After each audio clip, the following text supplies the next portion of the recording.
Bonjour, je m'appelle Lyman Frank Baum et je veux vous raconter une histoire merveilleuse et vous faire découvrir le pays d'Oz.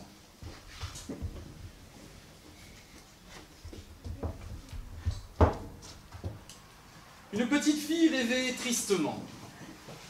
Elle aurait voulu s'envoler vers un pays merveilleux, bien au-dessus des nuages, bien au-delà de l'arc-en-ciel. Elle ferma les yeux et chanta son rêve.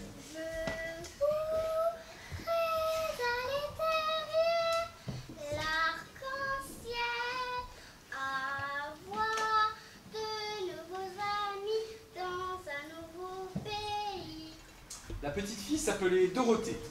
Elle était orpheline et vivait avec son oncle Henri et sa tante Emma dans une pauvre ferme de bois posée sur la plaine du Kansas. Il n'était pas méchant, l'oncle et la tante, mais il travaillait tellement qu'il ne savait plus rire ni sourire. Et pour jouer, Dorothée n'avait qu'un seul ami. C'était Toto, un petit chien gentil et rigolo. Tout à coup, Toto sursaute. Une menace sombre et gigantesque est en train d'envahir le ciel et la terre. Une tornade. Dorothée est effrayée. Elle essaie de calmer Toto qui est paniqué, mais voilà Toto qui s'échappe. Dorothée n'a pas d'autre choix que de le suivre.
Elle nous forçait à travailler jour et nuit. Et pour que ce royaume ait les plus belles pelouses et les plus belles fleurs et les plus beaux fruits, et donc tu es notre nouvelle reine maintenant. Je n'ai pas l'intention d'être votre reine, je voudrais juste retourner dans le Kansas. Ma petite personne pourra t'aider la bite à la cité d'Emeraude.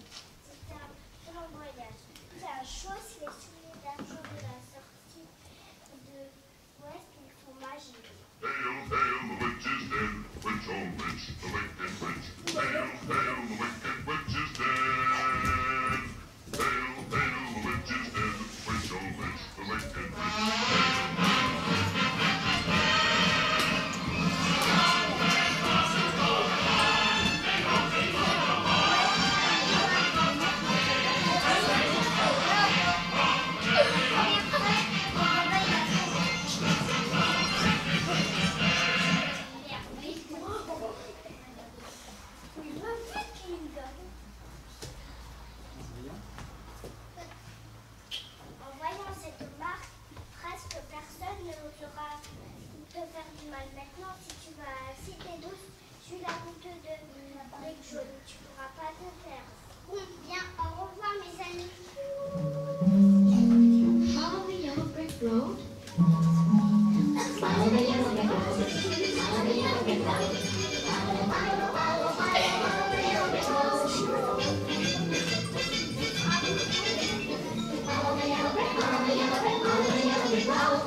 Heureusement, les auteurs sont toujours là pour intervenir quand il le faut.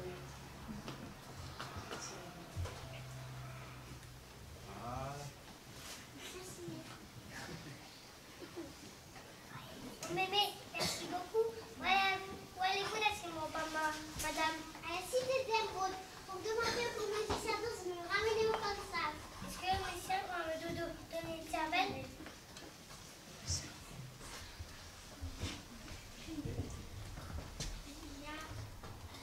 Viens avec nous si tu n'as pas peur et tu verras bien. Je n'ai peur de rien, mais sauf les allumettes. Ok, allons voir le magicien. Off to see the wizard, the wonderful Wizard of Oz. The year he is the Wizard of Oz, he never really of Oz. If ever I wonder a wizard, what is the Wizard of Oz? It's one because you're the wonderful things he does. The rocks will sing the wizard, the wonderful Wizard of Oz. Oh, regardez ce tour de la ferraille. Je suis tout fouillé, je ne peux plus ni parler ni toucher. Que pouvons-nous faire? Prenez ma fleur adulte et greffez-moi les articulations.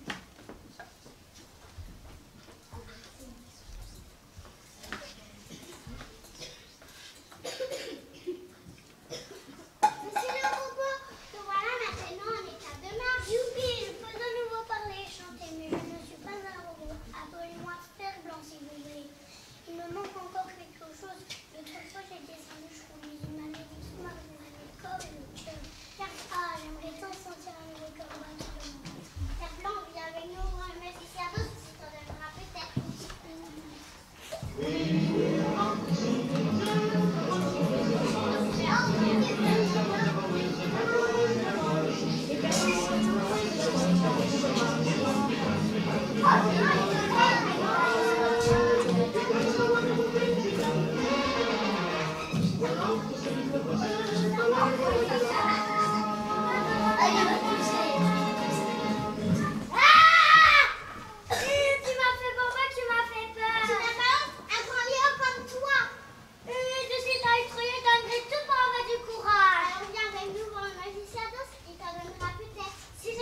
I could while away the hour, conferring with the flower, consulting with the rain. In my head I'd be scratching while my thoughts were busy hatching if I only had a brain. I'd ramble every little, for any individual, in trouble for his pain.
La route, pavée de briques, n'était plus maintenant qu'un étroit chemin jaunâtre s'enfonçant entre les arbres.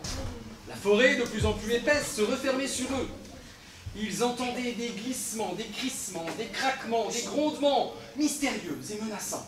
« Oui, oui, oui, j'ai la trouille !» répétait le lion. Mais rien ne leur arriva.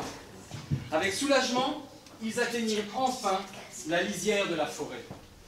La prairie de coquelicots dans laquelle ils marchaient maintenant était si belle, son parfum était si doux que Dorothée avait envie de s'étendre au milieu de ses fleurs pour partir au pays des rêves. Dorothée, le lion et Toto marchaient en bâillant, en marchant. Ils finirent par s'affaler, endormis au milieu des coquelicots. Fer Blanc se tourna alors vers l'épouvantail. « J'ai entendu dire que ces coquelicots-là étaient des fleurs qui font dormir. On dit que celui qui s'arrête au milieu d'eux, jamais ne se réveillera. Toi et moi, nous ne risquons rien, car nous n'avons pas de poumons. Alors toi, prends ma hache et le chien. Moi, je porterai Dorothée et je tirerai le lion par la queue. » Tirant, portant, ronflant, ils réussirent à sortir du champ de fleurs vénéneuses. Le soir tombait doucement. Une lueur verte flottait sur l'horizon et se mêlait aux couleurs du couchant. La cité d'Émeraude n'était plus très loin.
Étrangers, parlez!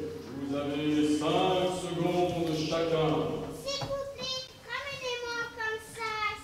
Je voudrais une cervelle. Et moi un cœur, monsieur le grand magicien. Et moi du courage, terrible magicien. Chacun jouera ce qu'il demande. Mais d'abord, il faudra apporter le parapluie magique de l'affreuse sorcière de l'Ouest. Bon, il faut se dépêcher. Suivez-moi, les amis.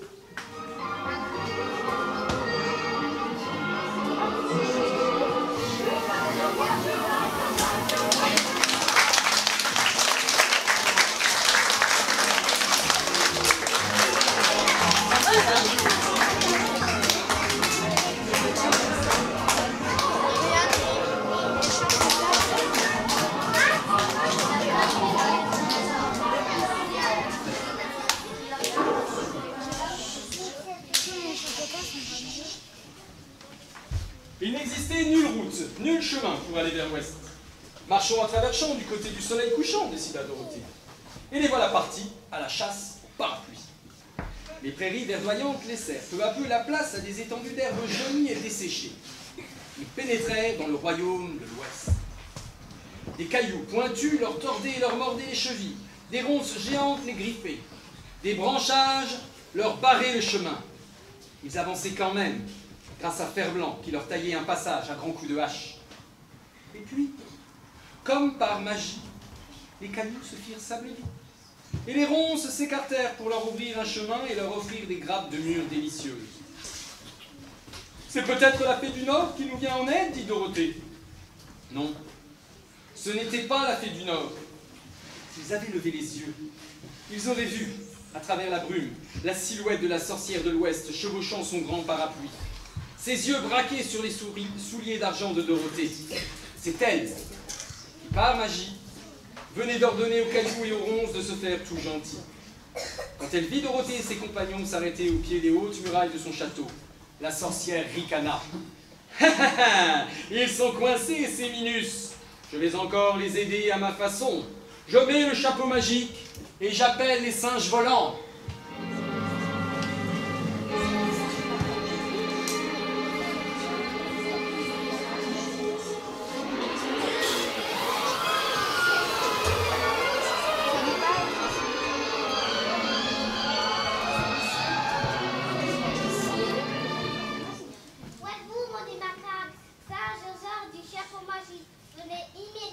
Servir votre maîtresse. Maîtresse nous appelle.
servir de ta peau comme un tapis. Toi, le contact ferraille, tu me serviras de poubelle. Quant à toi, petite Mimi, enlève ces souliers d'argent qui étaient à ma fesse pour ne pas les abîmer, et croise son dos et ce balai, et place la serpillère dans le château. Tu ne fais pas parler la bonne femme.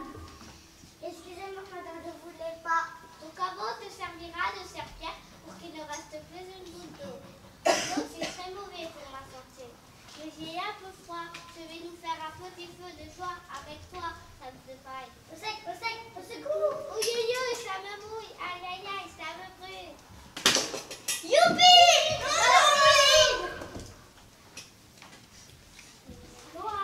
Si vous ne venez pas, c'était là, la sorcière ne pouvait pas essayer de vous enflammer. Et la fille n'aura pas jeté d'eau. Ils ne seront pas libérés. Tu veux venir, notre roi? Voulez-vous devenir notre roi? Moi? Oui, avec plaisir. Quand je joue dans une serviette, je reviendrai, c'est promis.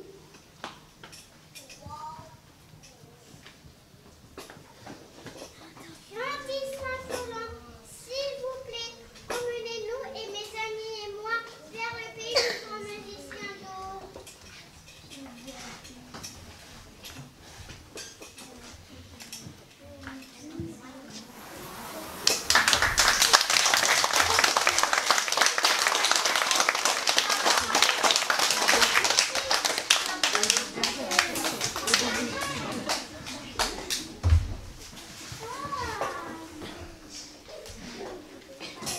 Les singes volants répondirent à l'ordre de Dorothée, et après quelques centaines de battements d'ailes, ils la déposèrent avec ses amis devant le palais du magicien. En les quittant, ils lui rappelèrent qu'il lui restait encore 2 ordres. Dorothée et ses amis retrouvèrent la Dame Verte qui les conduisit dans la grande salle du magicien.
Les singes volants répondirent une fois encore à l'ordre de Dorothée de les conduire au pays des mages quinquins.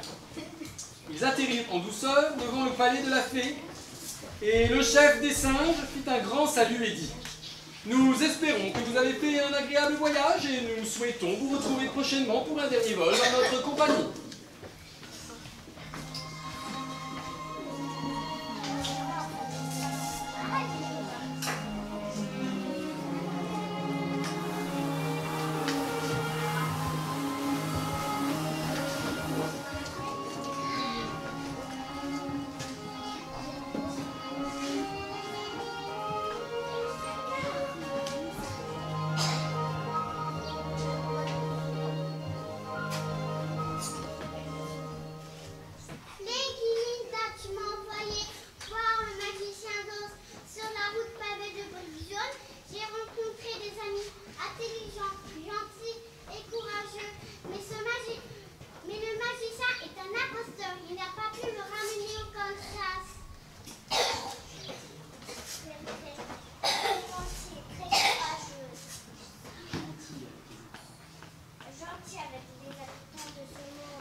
Voilà, c'était Le Magicien d'Oz par la troupe de théâtre de la grande section de Volstroff.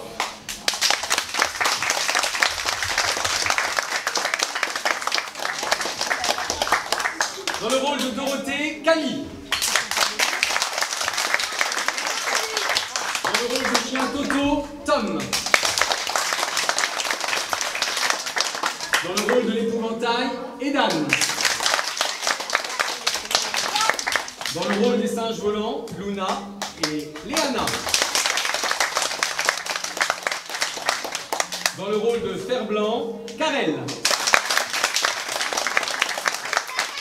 Dans le rôle des mages caquins et les clignotins, Gabin, Lohan et Jade.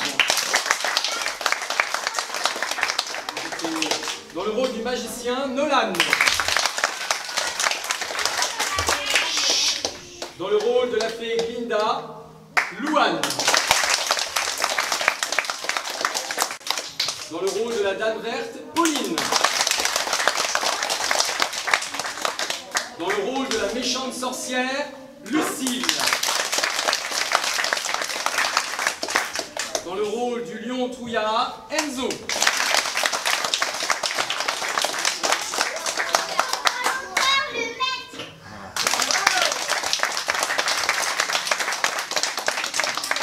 Cette pièce de théâtre ne pouvait pas être aussi jolie et calme sans la participation en coulisses de mon irremplaçable maternelle Isabelle, ainsi que pour la musique, ma fille chérie Marie.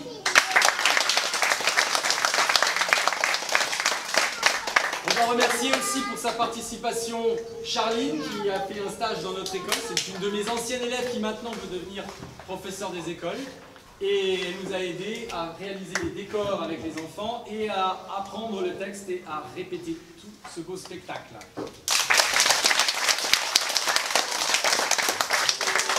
Et bien sûr, je voudrais aussi remercier la mamie de mon épouvantail, la mamie d'Edan, qui nous a réalisé les magnifiques costumes de l'épouvantail, des singes volants, des mages quinquins, des clignotins, avec de simples morceaux de tissu que j'avais en stock, et voilà ce qu'elle a réussi à me faire, un vrai miracle. Je vais les citer pour une fois, le reste a été confectionné certainement par les Chinois. Parce que voilà, c'est maintenant beaucoup plus simple de les faire fabriquer là-bas. Ah ouais. C'est aussi un pays merveilleux de l'autre côté de l'arc-en-ciel. Je tiens à souligner qu'ils progressent de jour en jour, quoique ils ont un petit défaut maintenant, c'est qu'ils ont pris tellement d'assurance, c'est qu'ils essayent d'aller de plus en plus vite. Mais j'ai noté, et je le souligne, que la sorcière n'a fait aucune faute de texte. C'est mot pour mot ce qui est dans mon livre.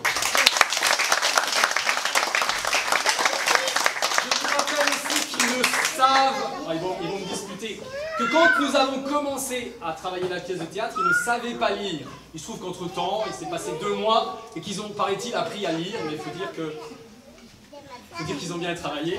Voilà. Et donc pour apprendre un texte, surtout un texte long comme celui de Dorothée, ou comme celui de La Sorcière particulièrement, c'est quand même un gros travail, un bel exploit, et moi je veux encore les féliciter parce que c'est de mieux en mieux maintenant.